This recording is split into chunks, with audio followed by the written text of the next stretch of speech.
አታጉረመርሙ አትሁኑ። የምትማረሩ አትሁኑ። እግዚአብሔር ትቶኛል የምትሉ አትሁኑ። አታጉረምርሙ። በማጣትህም ውስጥ እግዚአብሔር አይተውህም። ምንም ባይኖረን እግዚአብሔር ካለን ይበቃል። ምንም እንኳን በለስ ባታፈራ፣ ከወይን አረግ ፍሬ ባይገኝ፣ የወይራ ሥራ ቢጎድል፣ እርሻዎች መብልን ባይሰጡ፣ ላሞች በረት ውስጥ ባይገኙ፣ በጎች ጋጥ ውስጥ ባይገኙ፣ እኔ ግን በማን ደስ ይለኛል አለ ነቢይ። በእግዚአብሔር ደስ ይለኛል። ትንቢተ ዕንባቆም ምዕራፍ 3 ቁጥር 15 እኔ በእግዚአብሔር ምንም ባይኖረኝ እግዚአብሔር አለ። አይተውሽም። እግዚአብሔር ድፍን ብሎ ማይነጋ የሚመስሉ ብዙ ሌሊቶች ነግተው የለ።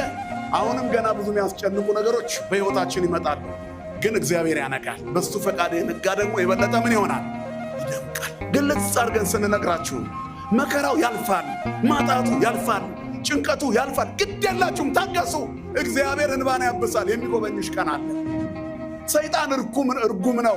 እንዳታስቢ አይምሮሽን ውጥር ያደርገዋል። ከዚያ በኋላ ገመድ ያዘጋጅልሻል፣ መርዝ ያዘጋጅልሻል፣ ራስን ማጥፊያ ያዘጋጃል። ከዛ ስራውን ሰርቶ ትቶሽ ያልፋል፣ ወደ ሌሎቹ ይሻገራል። የሰይጣን መናኸሪያ አትሁኑ። ወኢትሃብዎ ፍኖተ ለሰይጣን፣ ለዲያብሎስ ዕድል ፈንታ አትስጡት። ወዘእንበለ ይርብ ፀሐይ አቁርሩ ማዕተክሙ፣ በቁጣችሁ ፀሐይ አይግባ። እግዚአብሔርን ሳትይዙት ወደ አንሶላችሁ አትሂዱ፣ ወደ መኝታችሁ።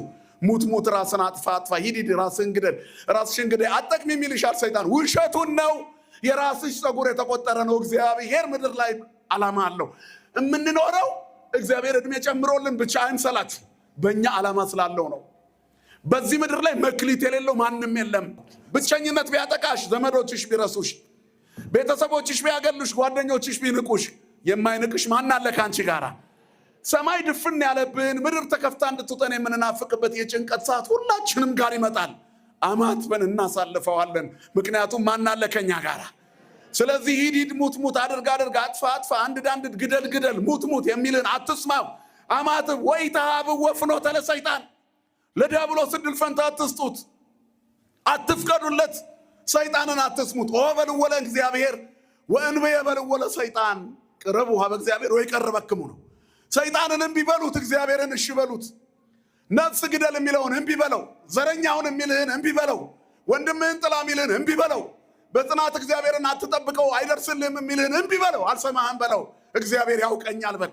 ደሃ ነህ፣ ምስኪን ነህ፣ ማንም አያስታውስም። አይ ሰዎች ናቸው የሚረሱ። ማን ይረሳ? ማን ነው ማይረሳ?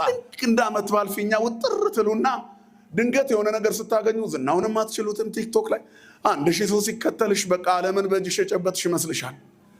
ከዛ ጋር ብዙ ነገር ትሰሪያለሽ። ከዛም በኋላ አንዱ መጥቶ ሲያስደነግጥሽ እንደ ልክ ስንጥር ነክቶ ጧ እንደሚለው ፊኛ ፈንድጧ። ትልቁ